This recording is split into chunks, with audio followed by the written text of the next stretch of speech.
Let's talk about a mortgage note investing case study.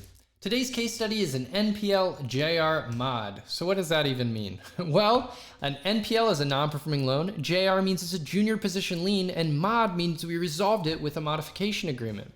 So let's set that aside and get a little bit more into the specifics on this deal. This asset was secured by a single family residential property, SFR. The senior lien in front of our junior was current, and it's a full equity loan. And we know it's full equity when we break down the numbers here. The single family residential FMV, or fair market value, was $300,000 minus a senior UPB, or unpaid principal balance, of $216,000, leaving $84,000 of equity to cover our junior lien. Now, our junior lien principal balance, you'll see here, subject UPB, is $24,695. So we look at two different calculations to determine it as full equity. One is equity coverage, which is just equity divided by the UPB. And since that's greater than 1 at 3.395, we know that this is a full equity loan. And a very similar formula that some investors use instead is called CLTV, or combined loan to value, which is, in this case, 80%. The first lien plus the second lien divided by the fair market value is less than 1, which means it is a full equity loan. So let's look at some more specifics here on this deal. We bought the loan for $9,400. My client purchased the loan at 38.06% of the UPB. That was their cost basis on the deal. Now, this is a lot better than you'd expect to buy this loan as a single one-off purchase. This was a consequence of a larger bulk purchase. They were able to get a much better discount because they purchased a lot of loans in bulk. And in this case, we were able to modify the loan at a $246 monthly payment. $246.82 is our mod payment, which when you annualize, essentially multiply by 12, and then divide by the cost basis of $9,400, you can see that our annual return on this was 31.51%.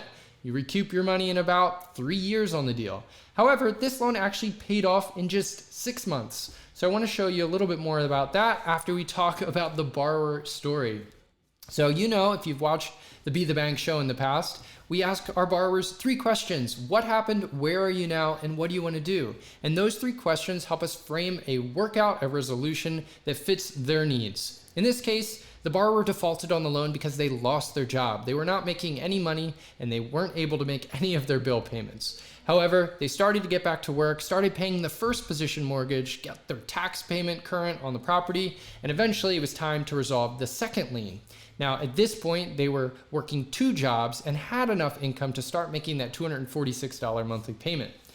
That return that we talked about, that annual return of over 30%, is actually only a small bit of the story. When we look at the internal rate of return, it tells a much better picture.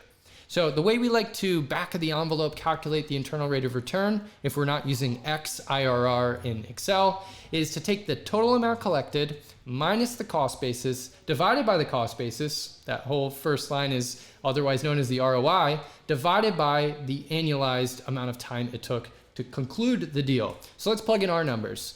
With all the monthly payments we received over those first 6 months, plus the full payoff that we received at the end of the 6th month, that's $25,667 minus a cost basis of $9,400 divided by $9,400. So that gives us a 173% return on investment. So you cut that in half, since we actually did it in half the time of a year, works out to a 346% internal rate of return.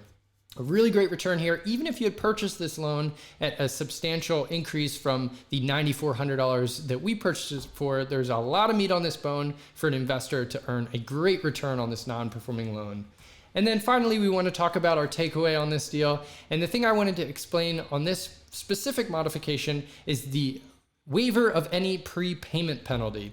So our modification terms were for well over 10 years on this deal, yet the borrower paid it off in 6 months. And that's because we do not have any prepayment penalty on our modification agreements. And I'd encourage you to do the same on your mods. When you don't have a prepayment penalty, you can encourage your borrower to pay off the loan a lot earlier through a refinance. And while we might not have collected those additional years of interest payments along the way, we were able to recapitalize within just 6 months to deploy that capital into more mortgage note deals into the future. So that was our first of this new series of the mortgage note investing case studies. And I'll see you on the next one.